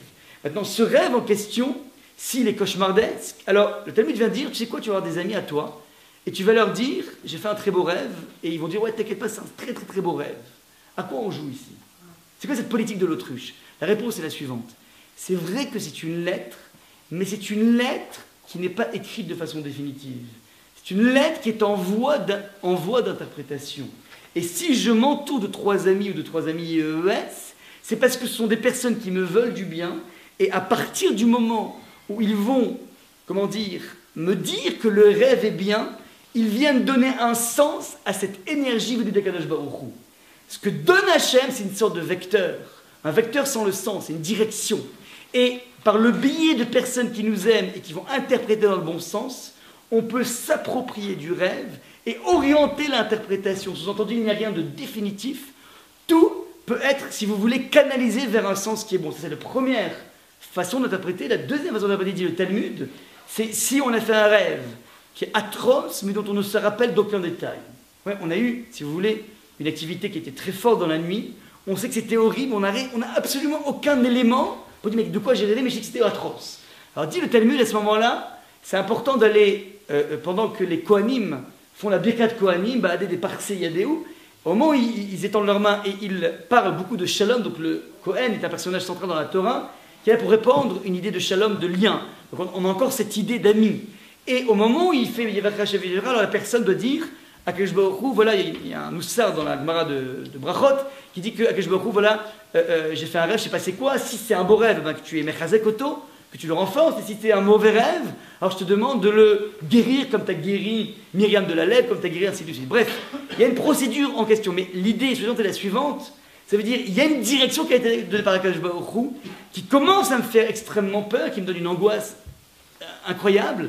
Eh ben, cette direction, je décide d'en donner le sens. Sous-entendu, on a une aide d'Akadosh Baruch Hu, mais on a une faculté extraordinaire de pouvoir orienter ce rappel d'Akadosh Baruch Hu. Je finirai, si vous le permettez, par une histoire extraordinaire qui s'est passée dans l'après-guerre. Vous savez qu'il y avait un très grand rabbin qui s'appelle Rav Kahneman, qui est celui qui a fondé la plus grande yeshiva du monde, la yeshiva de Ponevezh à Bnei Brak. Et cette personne s'occupait de deux choses dans sa vie. C'était la chose, pourquoi pas ouais. C'est un rêve, mais il y a parfois une réalité. Ouais. Je rebondis sur ce que vous dites, c'est un point intéressant ça. Vous savez que les maîtres de la Kabbalah expliquent que le monde qu'on vit, le monde charnel qu'on vit n'est qu'un mirage. C'est-à-dire que ce qu'on croit être la réalité n'est qu'un mirage.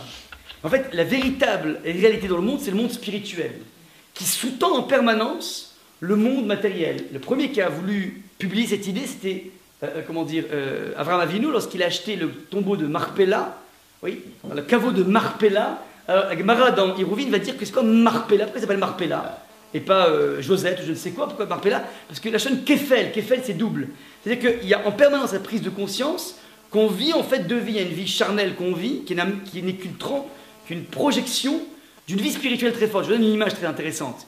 Il y a un livre qui s'appelle le Shirachirim, et lorsque vous lisez donc une traduction du Shirachirim, certains imbéciles ont voulu voir des traces d'érotisme dans le Shirachirim. Alors, c'est quoi le Shirachirim? C'est, lorsqu'on lit le texte, c'est l'histoire d'un fiancé qui aime sa fiancée, et il y a des rendez-vous, galants, et puis il y a des rendez-vous qui sont perdus, bref, il y a des lapins qui sont posés, bref, des choses qu'on connaît, oui. Alors, et les gens ont voulu voir, qu'il y avait des descriptions assez incroyables. Alors, pourquoi je dis mais pourquoi c'est des imbéciles? Parce qu'en fait, l'idée de Shlomo Ameler est la suivante. Shlomo Ameler a envie de nous transmettre une idée très forte qui est dure à faire passer. C'est quoi finalement l'amour d'Akadosh Baruch Hu vis-à-vis de son peuple? C'est ce qu'il veut faire, Shlomo Ameler. De dire à combien l'homme et Hachem sont liés d'une relation amoureuse incroyable. Maintenant, comme c'est dur de parler de l'amour de Dieu, c'est quelque chose de complexe, alors ce que dit Shlomo Ameler, il passe par un monde que tu connais, c'est le fiancé et la fiancée, avec toute la tension que ça implique, de façon à ce que tu te projettes, c'est quelque chose que tu connais, que tu palpes, et ensuite tu peux te projeter et comprendre qu'il y a quelque chose qui est encore beaucoup plus puissant que ce qu'on peut tisser dans une relation entre un fiancé et une fiancée. C'est ça en fait l'idée. Ça veut dire que le monde charnel est un prisme à partir duquel tu vas pouvoir aborder, un prisme obligé, à partir duquel tu vas pouvoir aborder le monde spirituel. Maintenant, sous-entendu, chaque élément dans le monde charnel correspond à un antécédent dans le monde spirituel et vice-versa. C'est une sorte de bijection, comme on dirait en mathématiques. Maintenant, les Chazal demandent la chose suivante, parce qu'on a compris, donc il y a un parallélisme. Maintenant, ils demandent, mais finalement, il y a un concept dans le monde spirituel qui s'appelle le Olam Haba, le monde à venir. Maintenant, si on dit que chaque chose spirituelle a sa projection dans le monde matériel, donc on a dit, il y a l'amour d'Akadosh Baruch Hu, ben sa projection, c'est l'amour entre un fiancé et une fiancée. Ouais, c'est la projection. Le buisson ardent, ouais, ben c'est l'idée qu'Akadosh Baruch Hu il souffre. Donc il y a le concept de la souffrance d'Akadosh Baruch Hu, c'est matérialisé par un buisson ardent, ouais, qui brûle mais qui ne se consume pas. Donc en fait, c'est toujours des idées d'image et de projection. Maintenant, les Ramim demandent, mais finalement, c'est quoi l'échantillon du Olam Haba? Si j'ai envie d'avoir quelque chose de palpable du Olam Haba, donnez-moi une sorte de, comme l'air de Paris, vous savez, la Tour Eiffel.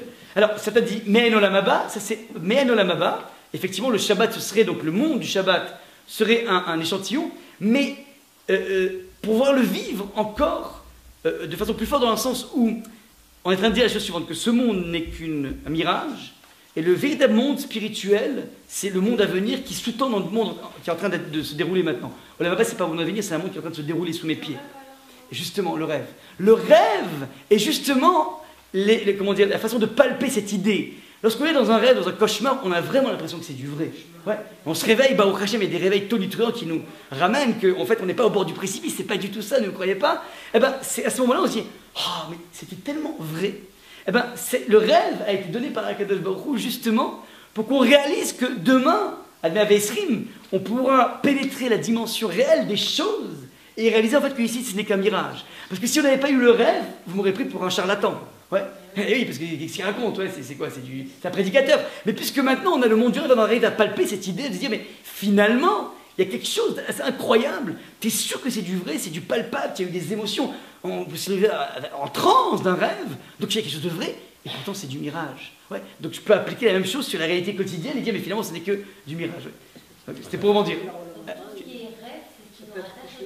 Eh bien oui, évidemment, c'est pour ça que c'est une lettre. Oui, c'est possible. Mais ce qui est génial, c'est moi qui sécrète le rêve. Parce que c'est parce que la personne a voulu rêver de jour, d'après ce qu'on a dit. Donc Akadosh Baruch Hu, alors il va se faire aider par Akadosh Baruch Hu. Mais celui qui n'est pas capable de rêver de jour, quelque part, alors il peut, puisque c'est lui qui doit enclencher la procédure, alors il peut finalement, entre guillemets, être oublié d'Hachem. C'est pas qu'il est oublié d'Hachem, c'est qu'il n'a pas fait ce qu'il faut dans son quotidien pour, comment dire, essayer de grandir quelque part. En haut, ah pardon. Alors, Ra, en fait, l'idée, c'est pas. Oui, pardon. Très bonne. La demoiselle demande donc, la question est la suivante, qu'est-ce que le Talmud appelle mauvais? On avait dit donc, celui qui ne rêve pas pendant 7 jours s'appelle quelqu'un de mauvais. En fait, mauvais, ça veut dire qu'il voit tout mal. Il est mal dans sa peau. C'est pas qu'il est mauvais, c'est pas quelqu'un de méchant. C'est pas un rachat. Un rachat, c'est un méchant. Ra, ça veut dire que tout est noir, quoi, la couche d'ozone, les présidentielles, quel marasme, un peu la sensation du bof, quoi. Ouais, tout est bof dans la vie, ouais, c'est pénible. Et pourquoi? Parce qu'en fait, il n'a pas pris le temps de prendre du recul et de se projeter dans un univers beaucoup plus grand. Ouais, d'exploser, d'abolir toutes les frontières qui nous limitent en permanence. Ouais, donc c'est le cadre dans lequel on travaille, mais au bout d'un moment, il faut être capable de pouvoir prendre de la distance. C'est ça l'idée. Donc il est mal dans sa peau. Ouais, il est spleen. Ouais, il est blues en permanence, ouais, c'est ça, c'est la crise financière, et le triple A, et le triple B, et le triple C, oui, c'est ça, ouais, c'est ça. Il se remplit que ça. Je dis pas que ça n'existe pas, hein. Ça existe, mais finalement une personne qui sent qu'il avance dans la vie, il n'est pas échaudé par ça. Ouais, il n'est pas rempli par tout ce torrent informationnel qui ne m'apporte rien, quoi. Ouais, mais il se remplit quand même de France Info et de toutes les choses, quoi. Mais pourquoi? Parce qu'en fait, finalement, il n'a pas eu le temps de rêver. Ouais, il n'a pas eu le temps de rêver. Intéressant, regardez comment c'est incroyable. Yosef, c'est une personne qui rêve, qui interprète les rêves, et il fait rêver de lui aussi. Ouais, donc tout est gravité autour du rêve chez ce personnage. Mais c'est un personnage central parce que c'est lui qui nous guide quelque part dans notre vie. Cette idée, elle est géniale. Ça a commencé par Yaakov, avec le songe de Yaakov, on n'a pas étudié celui-là. Mais Yosef, c'est extraordinaire ce qui se passe à ce niveau. Oui. Des messages de défunts, est-ce que ce sont aussi des messages de Kadosh Baruch Hu à travers ça faut faire attention. Alors, c'est à vous, encore une fois, ce que j'ai dit, c'est que c'est une lettre qui n'est pas écrite, c'est à nous à l'écrire. Ouais. Très, très facile, hein, les rêves des défunts, par exemple, il est possible qu'on ait pensé très fort à eux, et on a pu vouloir taire ça, et puis il y avait une sorte de conscience qui était associée à ce défunt, qu'on veut aussi taire dans notre vie, et donc il y a une sorte de rappel, mais quelque part, on l'a sécrété nous-mêmes, ça. Et Akadosh Baruch Hu nous aide de nous le rappeler. J'avais fait cette intervention à la Viso une fois, et je suis tombé sur une madame, c'était assez marrant, parce qu'elle m'a dit, écoutez, monsieur Rabbin, est-ce qu'on peut... Voilà, j'ai eu un rêve qui est récurrent, qui me gêne beaucoup, est-ce qu'on peut l'interpréter? J'ai dit, écoutez, si vous voulez, je connais un très bon marabout dans le... Non, j'ai dit que c'était pas... Non, j'ai dit que c'était... Enfin, je ne suis pas du tout marabout, du tout. Non, mais j'ai pas... Mais je lui ai dit, venez, on réfléchit par rapport à ce qui est marqué dans le Talmud, pas plus que ça. Et elle m'a dit, voilà, donc j'ai rêvé qu'une amie, avec laquelle j'ai coupé depuis déjà 5 ans, de façon violente, voilà, elle m'est revenue en rêve 3 fois cette semaine. J'ai dit, écoutez, une amie, pourquoi vous avez coupé de façon violente? Eh bien, vous voyez, écoutez, moi j'ai sans arrêt semé la gentillesse, et puis je n'ai récupéré en retour que de l'ingratitude, bref, et au bout d'un moment j'en avais marre d'être la pigeonne de service, donc je lui dis, mais ça suffit, c'est trop. Je lui dis, écoutez, d'accord, donc je lui dis peut-être que fondamentalement, votre ami en question, c'est vrai que vous avez coupé, mais n'empêche que vous avez tellement tissé avec vous, c'était votre meilleur ami, peut-être, elle m'a dit que c'était ma meilleure amie, peut-être que finalement c'est dur pour vous à vivre ça. Primo. Secondo, est-ce que peut-être du côté de votre ami, il n'y aurait pas peut-être des velléités de Rabbi Moshe avait dit oui, justement, j'ai appris récemment qu'elle voulait Rabbi Moshe, mais moi je ne peux pas, c'est un point d'honneur, c'est un principe, j'ai été pigeonné, bref. Alors je dis, mais regardez, c'est très simple, regardez ce qui me regarde dans telle nuit, tout simplement. Vous pensez dans la journée, ça vous remue, mais ça vous remue tellement que c'est trop engageant, vous n'avez pas commencé à faire le pas, puisque c'est elle qui a été méchante, donc ça vous travaille. Et puis Akash Baruch Hu, il est génial, il vous donne une note incroyable à 3 reprises dans la même semaine, il vous dit, mais écoute, mais vas-y, ma grande, tu vis mal finalement ce deuil de relation, c'est dommage. Ouais, alors vas-y, Rabbi Bosch, et qui plus est que je pourrais orchestrer les choses de la façon que elle-même a envie de Rabbi Bosch. C'est génial, vous allez pouvoir vous réconcilier. Mais il n'y a pas besoin de sortir de Saint-Cyr pour comment dire, c'est ça l'idée, c'est-à-dire qu'il y a des choses auxquelles on ne peut pas penser, c'est tout. Ouais, c'est dur, c'est pénible, et puis que je il nous aide, il nous donne une sorte de... Alors, ça va être dur, ça va être pénible peut-être, mais n'empêche qu'on va arriver au bout de nous-mêmes. Ouais. On va avoir ce rendez-vous avec nous-mêmes que la société nous empêche d'avoir, et quand on goûte à nous-mêmes dans ce type de choses, on grandit de façon incroyable. Donc évidemment, c'est un recette extraordinaire le monde du rêve, à part le fait que ça nous renseigne un petit peu sur cette complexité du Olam Haba, mais à part ça, c'est quelque chose d'extraordinaire dans ce qu'on interprète. C'est une tova d'Akash Baruch Hu, pas un don, mais une tova. Je trouve nous aide, nous donne quelque chose. Oui, excuse-moi, tous les rêves peuvent se faire la nuit, ne sont pas spécifiés par le jour. Alors, ce que veut dire ici, alors il y a aussi l'aspect prémonitoire, c'est vrai. Effectivement, ouais. Mais, on va dire l'essentiel de l'activité, En Marim lo l'Adam et la Mirur Libo, veut dire ceux, à la limite, qui seront les plus exploitables, parce que finalement, prémonitoire, ouais, d'ailleurs, la Gemara va dire qu'on peut rêver pour quelqu'un d'autre, il faut parler par rapport à ça. Oui, mais ça, c'est dire que je ne suis que le facteur. Ouais, je ne suis plus le destinataire du rêve. Ouais, un rêve prémonitoire, finalement, bon, c'est pour ma visée, c'est génial. C'est un appel à la tchouva éventuellement, donc c'est génial par rapport à mon existence. Mais c'est pas quelque chose qui va me permettre de travailler au plus profond de moi-même. Mais ce que je veux dire, tous les rêves qu'on peut faire peuvent aussi ne pas nous correspondre. Ouais, c'est à nous à interpréter. Ça veut dire, non, tous les rêves qu'on fait sont exploitables, sauf ceux qui sont trop liés à une conjoncture de la journée. C'est ça qu'on a dit depuis le début. Ouais. Donc, après ça, donc maintenant, si c'est un rêve qui est issu d'une pensée, il faut que je creuse, parce qu'en fait, des fois, on a tellement enfoui nos pensées de la journée qu'en fait, elles ont fait qu'un tout petit peu d'énergie, boum, on les a fait taire, par des tabous. Et donc, c'est à nous ensuite à investir ce monde. Un rêve, on ne peut être que un messager. Hein. Pardon. Il y a des fois des rêves, on ne peut être que messager. Ça Tout... ne concerne même pas. Oui, on est facteur, ce qu'on appelle le facteur. Ouais, la poste. Ouais, la poste. Oui. Bon, la poste, alors, bon, la poste, il faut être là parce que c'est une lettre, il faut l'envoyer, mais c'est pas quelque chose qui va être chamboulant dans ma vie. En revanche, une lettre qui m'est vraiment destinée, dans laquelle je sais exactement le point qu'Akash Baruch Hu est en train de me titiller, là c'est génial. Des fois, quand ces lettres-là sont un peu blanches, on ne peut pas les ouvrir. Eh ben, ce que... Sur les autres, a priori. Oui, mais c'est ça qui est intéressant aussi. Effectivement, on peut traiter le rêve en occultant le rêve. On peut, mais c'est dommage. C'est dommage. Je sais que c'est pas évident, mais c'est dommage. C'est dommage de passer avec une possibilité de faire un rendez-vous avec nous-mêmes. C'est tellement dommage. Ouais. De goûter à soi-même, c'est la chose la plus excitante qui existe dans la vie, finalement. Ce qu'on appelle des cauchemars, on les occulte aussitôt. Oui, alors, non, on peut les orienter. C'est bien de les occulter. Oui, mais c'est là où c'est intéressant d'aller voir des amis qui vont nous-mêmes nous les faire glisser.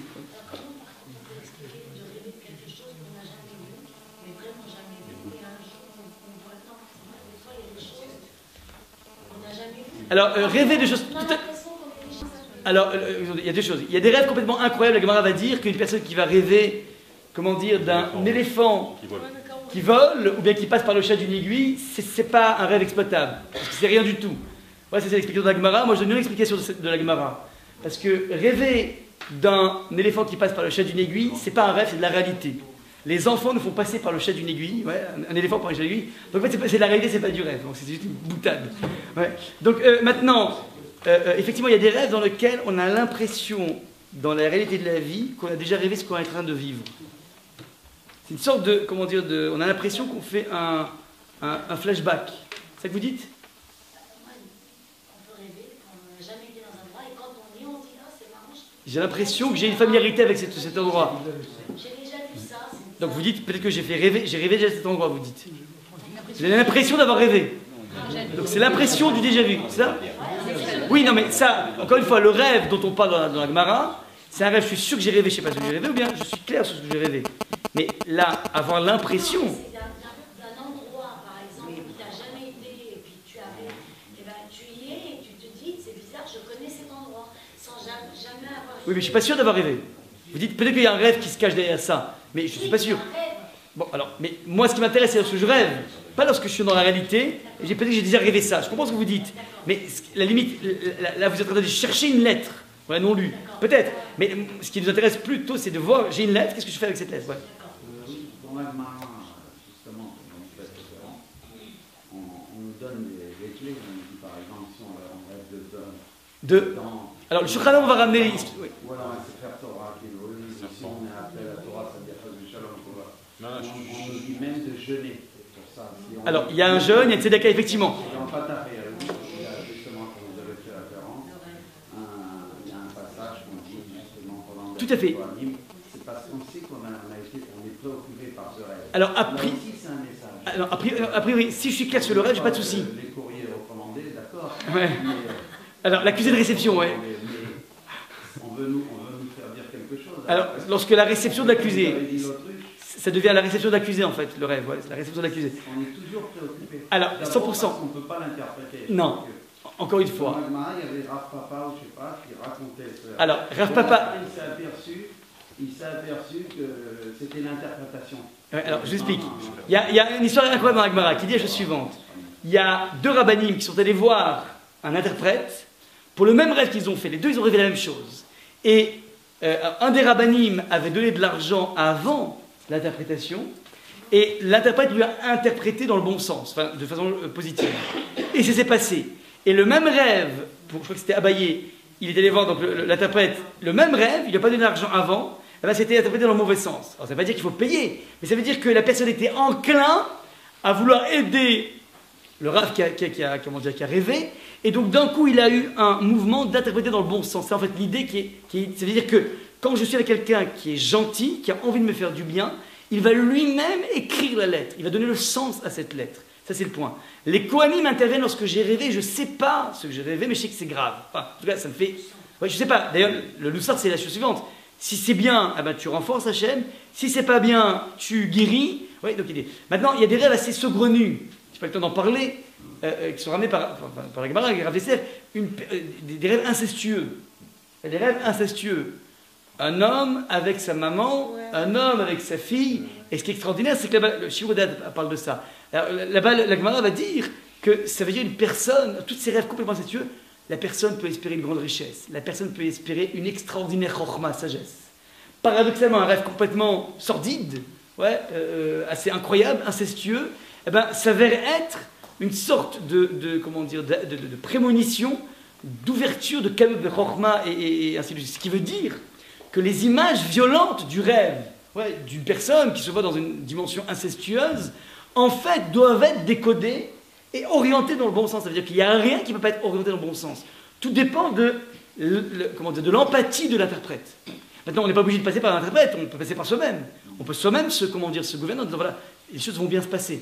On peut nous-mêmes prendre le stylo et écrire le rêve. Je sais, je racontais à ma mère, elle disait toujours le bien. Même quand son rêve mal, elle disait... C'est principe. Exactement, c'est ça le principe. Exactement, c'est ça l'idée, c'est que je canalise. Mais ce qui est intéressant, c'est que, ça c'est les cauchemars gros, mais il y a plein d'autres rêves qui sont exploitables pour grandir soi-même, quoi. Et c'est ça qui est intéressant. Il y avait avant, je crois, enfin je sais pas. Qui faut-il aller voir pour nous aider à interpréter les rêves? Alors, qui faut-il aller voir? Comment dire, pour les interprètes. Alors, il y a un cabinet qui s'est ouvert. Non, je rigole. Je suis actionnaire. Donc, vous avez ici, un truc avec carte bleue, si vous voulez. Non, alors, je vous explique. Ce que dit la Gemara, c'est génial. Ouais, alors, il y a effectivement à l'époque des interprètes, c'est vrai, mais l'idée sous-jacente, essentielle, pardon, c'est la suivante, c'est des gens qui nous aiment, c'est tout. Qui nous aiment. Qui nous aiment. Une chose que j'avais appris, c'est d'écrire nos rêves, le matin. Pas les oublier. Ouais, parce que c'est dommage que la lettre soit avec du typex. Souvent, le fait qu'on relise un peu plus tard, on s'aperçoit un petit peu qu'il y a des bonnes choses. C'est très bonne idée d'écrire le rêve parce que finalement, quand on écrit le rêve, alors on a vraiment les éléments bruts de la lettre qu'on pourra ensuite orienter. Effectivement, ça vaut le coup d'écrire le rêve. Moi, je te demander. Est-ce qu'il y avait avant? Ouais.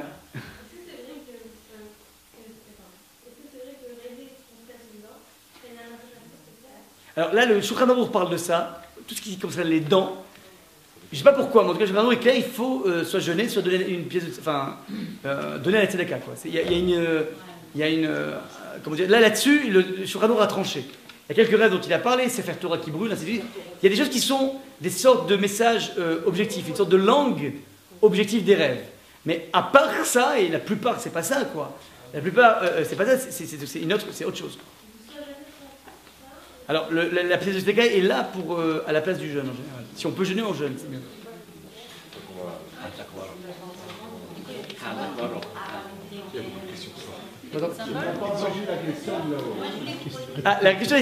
La question était la suivante, pardon. Il y a des rêves pour lesquels il faut jeûner ou mettre une pièce. J'ai dit oui, le Shulchan Aruch tranche en disant que lorsqu'on a rêvé donc de dents, tout ce qui est les dents, alors il faut jeûner par rapport à ça. Pourquoi celui-là plus que d'autres? Il semblerait qu'il existe des rêves qui ont une langue universelle, donc, qui sont universellement des messages, des lettres, clairement pas, qui sont clairement des appels à tchouva qui sont faits par Hachem. Il y a autre chose à part les dents? Alors, il a parlé du Sefer Torah, ils sont marqués dans Petach Eliyahu. Ouais, Petach Eliyahu. Il ne faut pas le savoir. Dans la mesure où le rêve sont des tas de récits. Donc on ne peut pas les interpréter, on ne peut pas interpréter le rêve parce qu'on est confus. Ouais. Mais quand on se met à se souvenir et à marquer, à ce moment, dans la mesure où il est adressé, je pense que la personne qui puisse le plus expliquer notre rêve, c'est nous-mêmes. Exactement. La question est la suivante. Finalement, qui est la personne? C'est une question qui est réponse. Qui est la personne qui est la plus à même de pouvoir interpréter un rêve? C'est nous-mêmes. Puisque c'est un message qui est pour nous, on peut se faire aider par des amis, mais si on n'a pas besoin d'amis, on peut éviter ça. Oui, effectivement. Dernière question. C'est la question. J'ai rencontré une personne qui a voulu m'interpréter à sa façon, et j'ai senti sur le moment que c'était pas la bonne façon. Et ce qui s'est avéré, c'est que le rêve, qui était mal interprété, j'ai senti qu'il m'a, comment dire, il a eu un impact mauvais sur moi. Alors comment on fait si on le raconte à une personne? Alors, la question est la suivante. Une personne qui a fait interpréter son rêve par quelqu'un, qui l'a interprété dans un mauvais sens, et qui fait que ce mauvais sens s'est réalisé quelque part. Alors comment on fait pour revenir en arrière? En fait, revenir en arrière, je ne sais pas. Dans le sens où il faut toujours s'arranger pour aller voir quelqu'un qui nous aime. Et quelqu'un qui nous aime ne pourra pas nous donner une interprétation mauvaise. J'ai une question qui a été posée il n'y a pas très longtemps. Une femme qui est venue voir des élèves de Yeshiva, et qui a dit, voilà, j'ai rêvé que, comment dire, je crois que son mari était mort. Et les élèves, par mégarde, lui ont dit, ça veut dire qu'il va mourir dans l'année. Et le rabbin, quand il a appris ça, il a dit, mais c'est n'importe quoi. Ouais, il fallait dire exactement l'inverse, qu'il aurait des années de vie en plus. Et en fin de compte, l'interprétation la personne est morte dans l'année. Ouais, c'est-à-dire que surtout, il y a une énergie qui est drainée par un rêve, qui est annonciateur et qui peut être, comment dire, on peut aller à rebours de ça, d'après donc, les maîtres du Talmud. Et il faut à tout prix, comment dire, éviter comment dire, c'est pour ça qu'on dit, la Gemara va dire des amis qui nous aiment, donc des personnes qui ne veulent pas quelque chose de mal pour nous. Oui, mais même là, c'était ma famille, c'était une personne de ma famille, c'est pas peut-être... Lui, il est censé connaître la Gemara. Enfin, il faut leur apprendre que on ne dit pas d'abord le cauchemar. On dit, j'ai fait un beau rêve, qui veut dire quelque part que c'est un mauvais rêve, en tout cas, on ne le dit pas. Surtout, on fait extrêmement attention à la parole. La parole, elle vient cristalliser les choses. Ouais. Par le biais de la parole, on cristallise tout. Et donc, c'est la raison pour laquelle on dit un beau rêve, et les personnes disent, ouais, mais effectivement, c'est un super rêve, c'est génial ce que tu as fait, sans connaître le contenu. Mais il doit être devant trois personnes, on dit. J'ai rêvé il y a 30 ans, plus de 30 ans. J'ai rêvé il y a plus de 30 ans. Que vous verrez. Non, mais c'est pas normal. Que mes tefilines tombaient, je les relevais, tombaient, je relevais. J'arrive à la prière le matin, je dis, ah, voilà ce qui m'arrive. Je me dis, donne-moi tout de suite les tefilines. Il ouvre les tefilines, Ve'afta et Hachem Elohim.